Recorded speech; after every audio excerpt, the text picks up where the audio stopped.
Thank you. Shri Pradyut Bordoloi.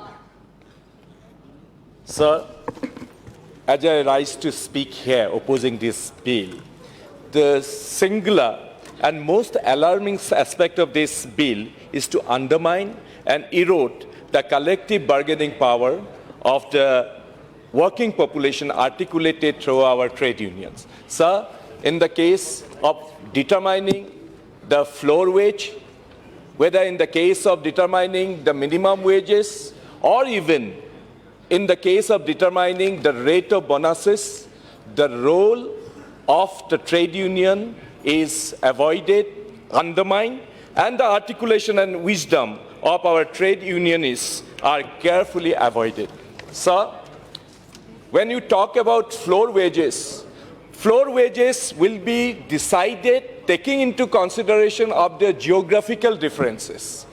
It is very strange coming from a government which talks about one nation, one tax, the government which even propagates one nation, one election, and probably very obliquely understated motto of the spiritual headquarters of this government, probably one nation, one faith, then why not one nation, one wage? Why these differences in the wage structure? Sir, talking about geographical differences and geographical differences in the wages, sir, it should not reflect the regional disparities that we get to see in the landscape of development of this country.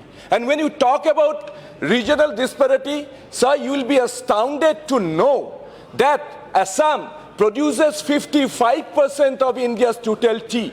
And taking both the unorganized sector and the organized sector of the labor force, nearly 19 lakhs people are working in the tea industry. So you'll be very unhappy to know, even today, the cash component of the average tea worker in the organized sector is barely 167 rupees per day.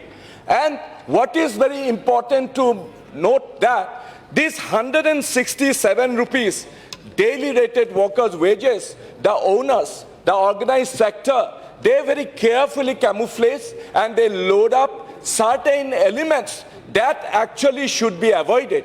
That is the way they actually inflate the rate of the wages. I just wanted to give you this example. The daily rated tea workers, along with the 167 rupees daily wages, they load up non-statutory benefits like food grains, cost of food grains, notwithstanding the benefits given by the Food Security Act, the cost of firewood, the cost of tea that they produce. Small part of that is given to the employees, even that is monetized and added in their wages. Along with this, the Plantation Labor Act of 1951 mandated that certain basic facilities have to be given to our tea workers, like medical facilities, housing facilities, primary level education facilities, welfare facilities like CRAS, and leave with wages and holidays. Even those are monetized and added with the wages. Sir, along with that, the statutory benefits like bonus, like Provident Fund, even gratuity, everything is monetized and added and loaded in the daily wages. Sir, don't you think it is basically a hoax? And this kind of hoax, do you think as the stated object of this bill will raise the standard of living of the most impoverished and most backward working population of our country today, the tea industry of Assam? Sir, I just want to draw your attention. Sir, our Honorable Prime Minister, who boasts that at one point of time he was selling tea, he was a chaiwala, and being a chaiwala, how can he be turning his back on the impoverished section of tea garden working population of the tea industry? He should come up and take notice. Sir, what is again very important, that the enforceability of this bill is very weak and feeble.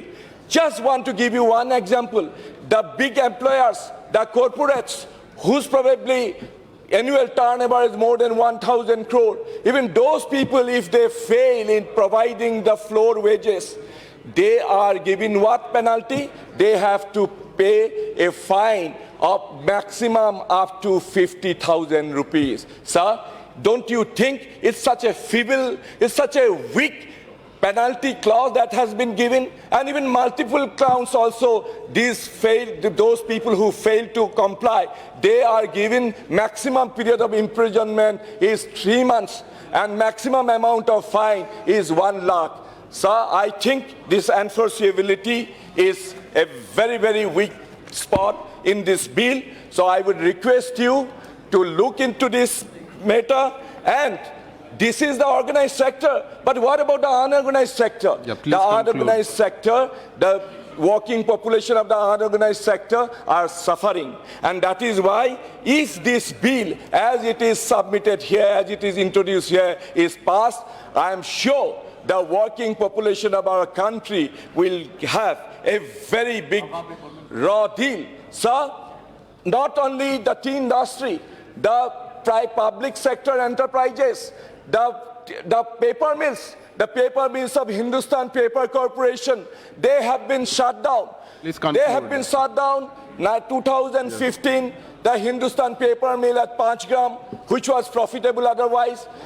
And then 2017 again, the Hindustan Paper Corporation paper mill located in my constituency, Naga, has been shut down. And sir, I just want to draw your attention, for last 31 months, these employees are not paid their salaries. Sir, many of the poor, these employees have committed suicides. Sir, this angle must not be overlooked when you discuss and when you pass this bill. Sir, that is why I would like to request the Honorable Labour Minister to reconsider and bring back this bill with the flaws. These flaws have to be eliminated and should be brought back to the August House. Thank you.